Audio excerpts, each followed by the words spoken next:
Listen up, you homosexuals. BattleRite is free to play now, and all of you filthy casuals coming in don't know a goddamn thing about this game. I ain't gonna babysit your ass, but I sure as hell can give you a ton of tips you really need to know as a beginner in this here game. 1. Interrupting. You see this here button? Now, I know a lot of you idiots will skip the tutorial campaign or don't go very far because you think you're hot stuff. Well, I'm here to tell you that you're as cold as a cooled copper mass enclosed in a cryostat container. Interrupting is by default set to C, and you can use it to cancel abilities with cast times like Jade's predictable snipe ability. Just press C and the cooldown won't be completely refunded, and especially not the energy if you're using an ability that uses energy, but at least you won't get completely cucked by a Rygon parry. 2. Camera lock. Middle mouse button toggles the camera lock. A locked camera can be nauseating, but if you're playing a ranged champion, then it can really help with aiming at faraway players. 3. Don't hit the counters. I see so many people looking at counters like, oh look, it says counter, it probably doesn't mean anything. If you know an enemy has a counter, which you can probably figure out like throughout the match, then think ahead and expect them to throw it out when you're about to hit them so that you can like bait it by not actually hitting them and go in after the counter ends. 4. You can jump over everything. If you could jump over skill shots in League of Legends, then it would be beyond broken. But in BattleRite, abilities that allow you to jump up in the air can practically dodge anything.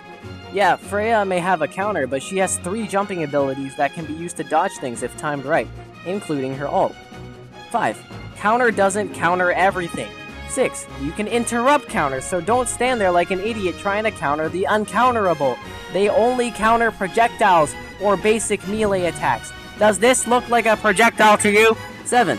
Playground, to learn champions with no cooldowns and infinite energy, so you can just practice someone if you really want to learn them. 8. You should definitely take some time to check out champions in the playground that you've never seen before, because getting to know what a champion does is the best way to learn how to counter them in battle. I mean, you probably wouldn't ever have guessed that Thorn actually grabs you every 3rd basic attack, and also Thorn is broken because he's broken. 9. Supports can totally carry and do damage in this game. Don't underestimate. 10. Orbs are very important in BattleRite, especially the middle orb, which spawns every 20 or so seconds. As indicated by this circular thing around it, when it's like completely full, it spawns. The middle orb gives you energy and real health. Now, what is real health, you may ask? Well, in BattleRite, taking significant damage can lower your max health, so healing abilities cannot actually heal you beyond that. Health orbs and middle orbs gives you real health, which can also increase your max health. So they're very good. That's basically what I'm saying. Also, energy orbs gives you energy. You would never have guessed that if I haven't told you.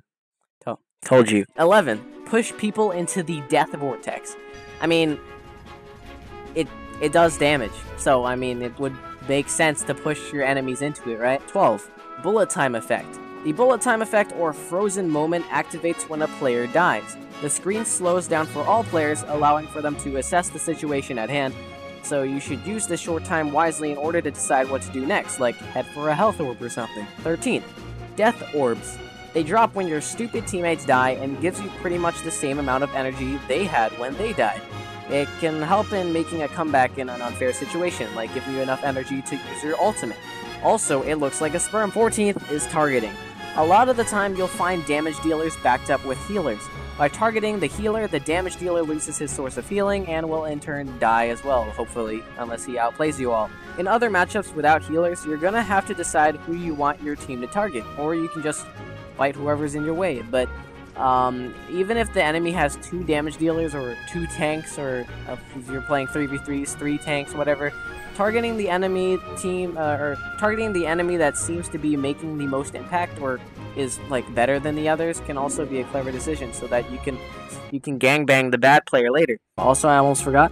If unless you're in a bush, if you can see someone, they can see you as well. It doesn't matter where you are, even the slightest peek of someone, that means they also got the slightest peek of you. Also, 17th, because I keep forgetting to add stuff. X abilities. Basically, 2 of your abilities have modified versions of them called X abilities, and if you hold shift, you will see 2 of your abilities modified, and they cost energy to do. Some of them are really good, some of them are not as good, but you know, they can make a difference, so make sure you read up on those and don't forget about them. Yes, I hope this information helped you, which of course it did, because I'm amazing, and unless you're actually not a beginner and you're just Why are you even here?